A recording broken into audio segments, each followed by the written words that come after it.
why don't we start with the camera on me and not the, yeah.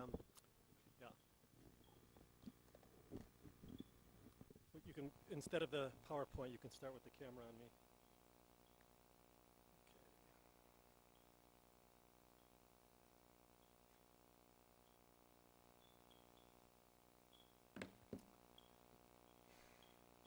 Okay. Jai Shri Ram.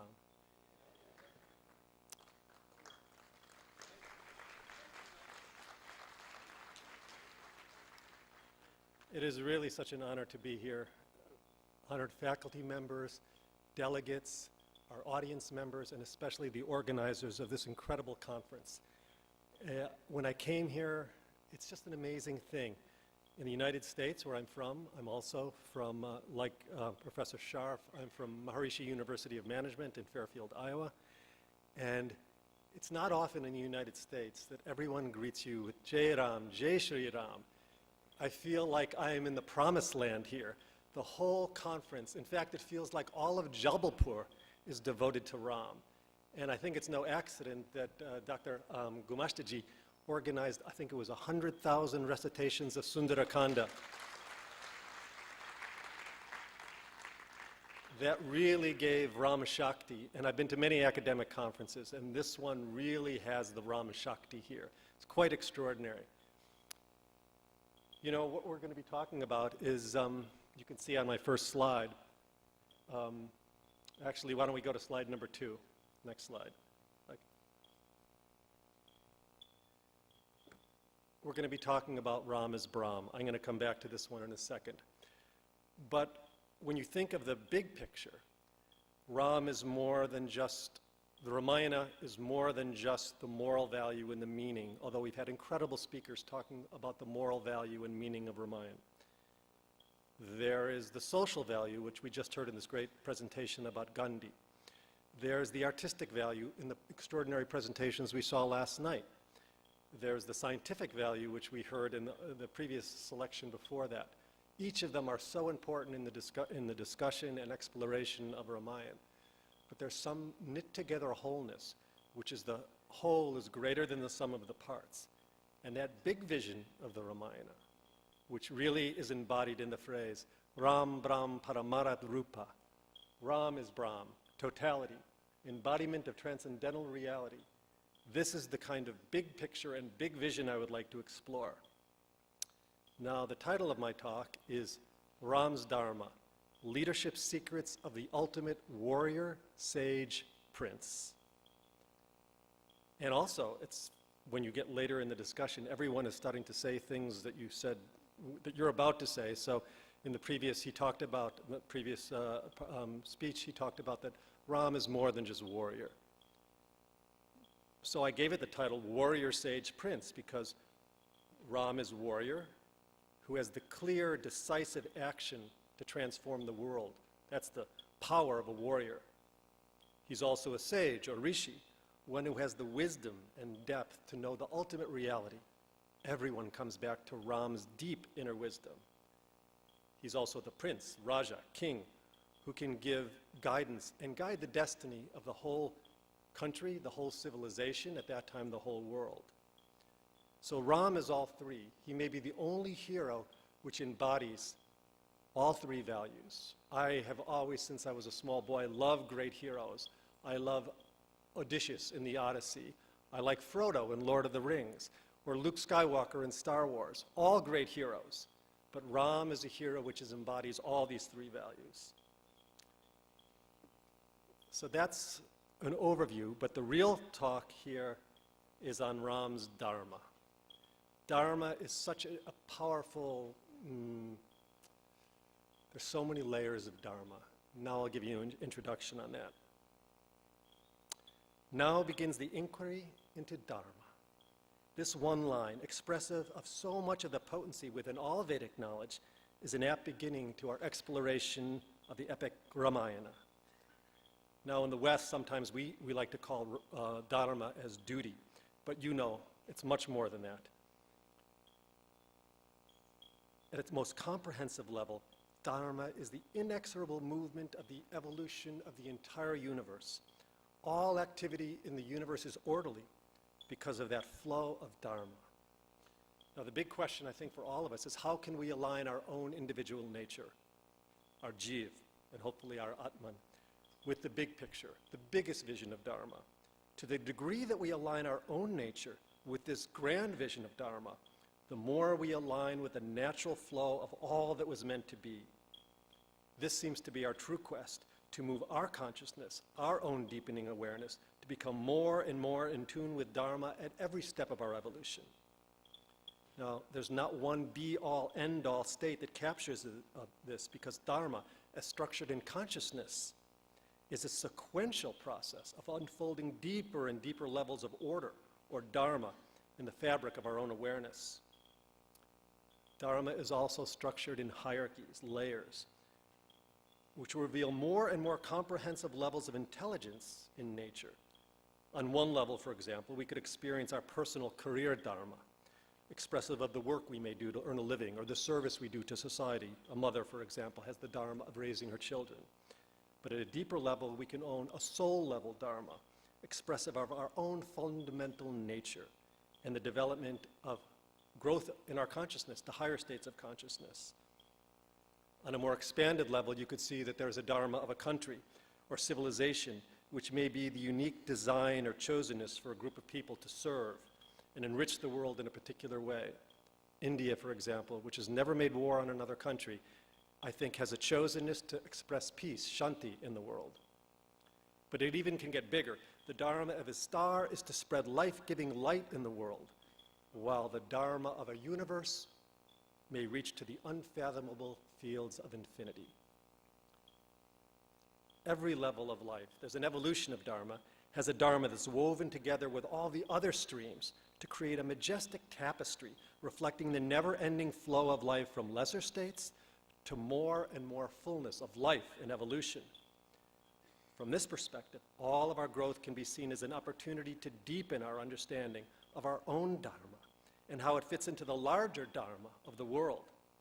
As we grow and evolve, we find those values that seem so significant when we were younger, for example, fall away.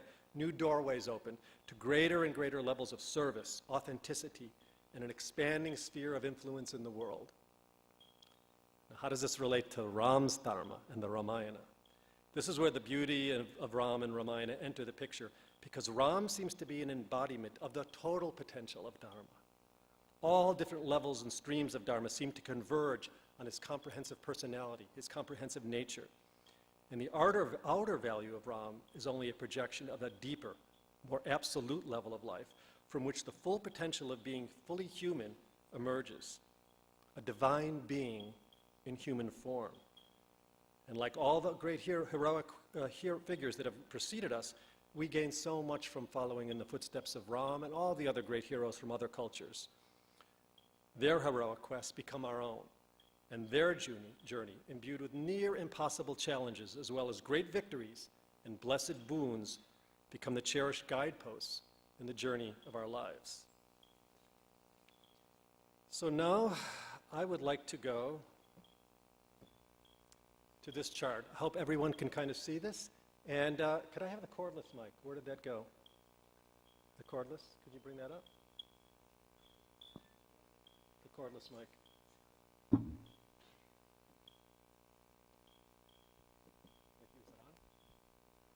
Okay, good. I like to get more connected with the audience, and I'm going to talk about the active ingredient.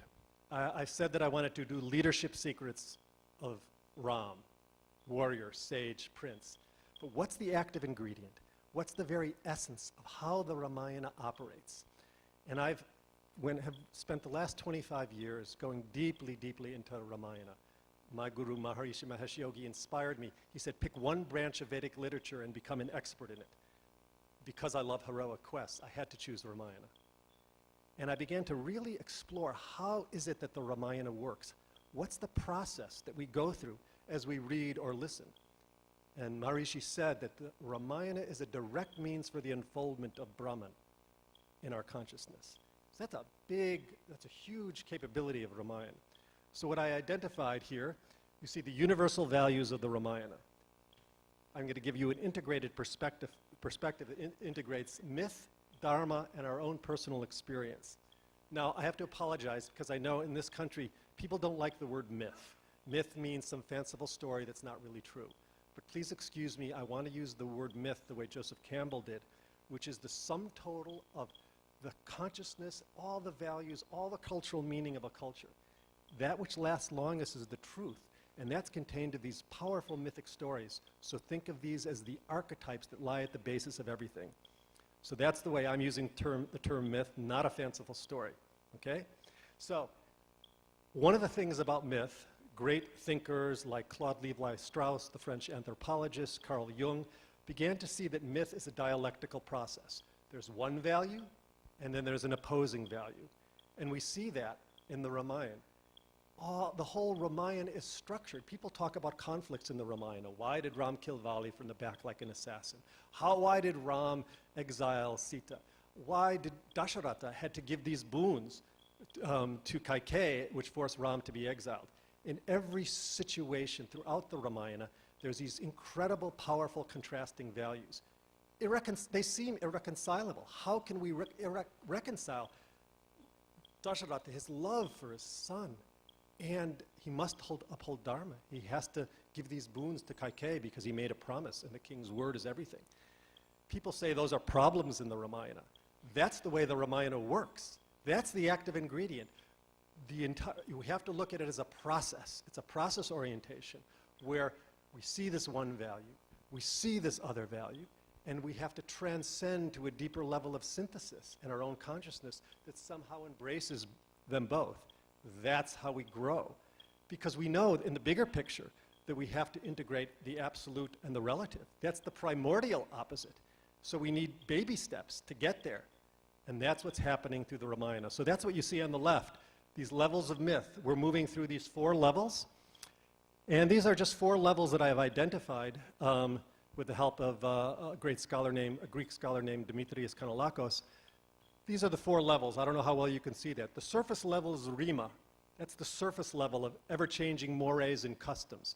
That's Ram. He's the dutiful prince who's about to be crowned the heir apparent in the kingdom because he's the eldest son. And he follows all the rules and does things in the right way. Well, then what happens? He's exiled to the forest. All of a sudden now he has to go on a heroic quest. And the Ramayana, incidentally, is the first heroic quest. It's now in every movie and television show. The power of heroic quest is the second level, which is the epos level. That's the level of the epic tradition or heroic quest. Western culture pretty much stops right there. But in India, land of the Veda, land of Ram, it goes to a deeper level, the mythos level, the level of the god and goddesses. This is the level of Vishnu, who incarnated as Ram. This is that play, his Leela, when he took the form of a man to purify the world of ignorance. It's a much deeper level. At each level, we're moving through deeper levels of myth. That's the myth-making process. Till we finally get to the deepest level, which is Logos, the level of the mechanics of creation, Purusha and Prakriti. That's the very essence where that somersaulting energy between Purusha, Purushottama, and Prakriti, which is embodied by Sita, and Purushottama is embodied by Vishnu. So now you get the sense of these 4 layers. They're arbitrary layers, but what I'm trying to get across is a movement to deeper and deeper levels. I'm going to get to beneath the line in a second. At the same time, there's the layers of Dharma, which I talked about. Dharma is more and more comprehensive at every level. Ram's Dharma at the first level, Rima, is to be a dutiful prince. At the second level, he's now on a heroic quest. He's going to like every hero who goes on a journey, they have to win some great victory to return and bless their people. That's the level of a heroic quest. The third level, it's the Leela, which happens in Valmiki Ramayana. By the way, everything I talk about, my expertise is in Valmiki Ramayana, not Tulsidas. So that's just what I focused on from the last 25 years. So in the third level, that's when the demigods come to Vishnu, ask him to incarnate, but in Valmiki Ramayana it's very clear. Vishnu incarnates as Ram, but then it's only mentioned once, and we forget about it. But isn't that like us all on this planet? We're born, we are of a divine nature, and we forget. And that's why Ram is so powerful. So now I'm building this up, and I want to get to these leadership principles, but I think it's more important in this situation, because you're also developed, to go with the very mechanics of how this all works. So we have these 4 levels. We have the layers of Dharma that correspond deeper and more comprehensive levels of Dharma, which correspond with deeper and more comprehensive levels of myth. The key is personal experience. This is not some abstract philosophical construct. All of us, I've been meditating for 44 years as taught by Maharishi Mahesh Yogi. And the form of meditation that I use is Transcendental Meditation, which is the process of transcending. Now, Carl Jung recognized that this is the transcendent process, going one value, its opposite value, transcend to a deeper level of synthesis that embraces them both. That's transcending. We can transcend on an intellectual level, we can transcend on an emotional level, and we can transcend on the level of pure consciousness through the meditation process. Garishji, welcome. You came at the right time. That's Garish Varma, who heads the movement, TM, Transcendental Meditation movement in India. So it's a blessing to see you here. So now it's important that Garishji came in at this time, because now that's all on the relative. That horizontal line at the bottom, we get down to the source of myth. We get down to the total value of Dharma, which is total natural law.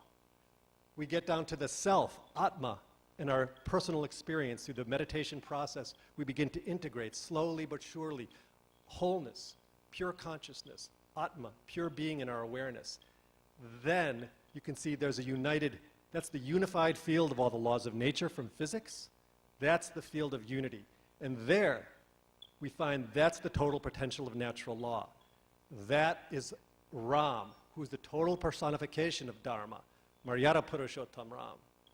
So you can see that this process, this is why Ramayana, has lasted for thousands and thousands of years, and it will extend to eternity. Because there's no other great epic journey, there's no other great heroic quest where you have the central figure, Ram, who extends to the deepest level of life. Most of the great heroes, they stop, as I said, in the West at the epic level. You know, then you have stories of the demigods and so on. Ram is the embodiment of wholeness, absolute wholeness and pure being. And that's why the Ramayana works on any level. You can talk about it, children puppet theater, which we saw the other night, which I adore.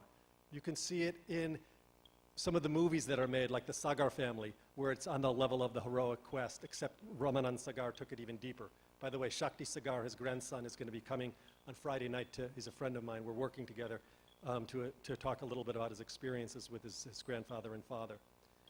So, but this is the value that Ram embraces all that. That's the real power of the Ramayana. That's the active ingredient that I wanted to get across to you today. Now, I don't know how much more time I have, but I'm going to keep on going because I really want to get into some more. I have to conclude? Well, I think I got across the very essence. And I want to bring up something that we talked about. This really relates to Arjuna on the battlefield. You can see he was suspended between his heart and his mind, his love for his family and his duty to uphold righteousness. Aren't we all like Arjuna?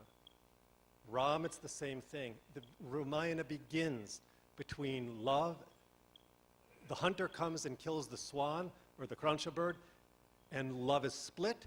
And then it's the whole story is the splitting of love, the reunification of love, and so on.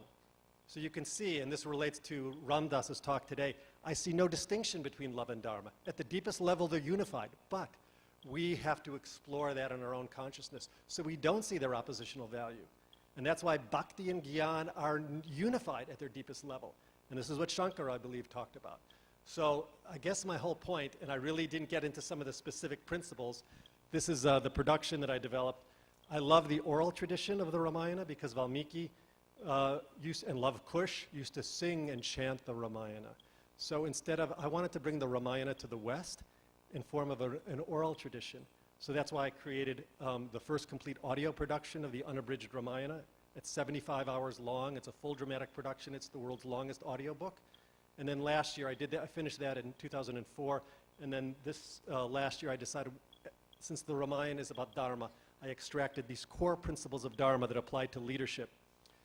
So I didn't get a chance to play. I was going to read. I didn't even get much to the PowerPoint. Let me just close with,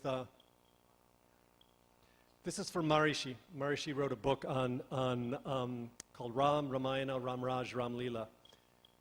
Ram is the embodiment of pure spirituality, pure being, totality in its absolute unity. All activity in the universe is orderly because the eternal law of life, the administration of Ram, which establishes and maintains harmony in all relationships, which harmonizes everything with every other thing in the universe. What we want in this conference, what I get the sense with the organizers, it's not just these individual values of Ram. We're really trying to bring heaven onto earth. The Ramayana is the story which describes how to bring heaven onto earth. And just think, if Ram had just come to earth as a god, as Vishnu, you know, we would not have learned much because the gods are above it all. He chose to come as a man. And that spans the whole relationship between heaven and earth. That's the power. And I invite you all to think of how we can both be human and divine at the same time and bring heaven onto earth. Thank you.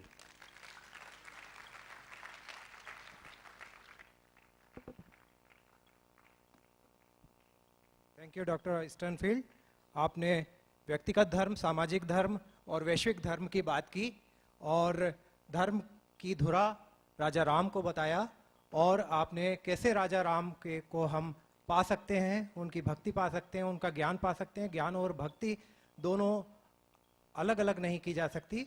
ज्ञान और भक्ति एक दूसरे की पूरक हैं और रामायण में कहीं भी भ्रांति नहीं है और उसके चैलेंजेस को हम पूरा कर सकते हैं. मैं आमंत्रित करता हूं, I request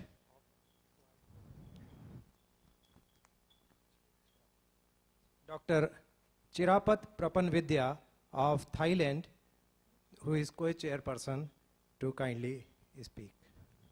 doctor Chirapat Prapan Vidya, तालियों से स्वागत कीजिए.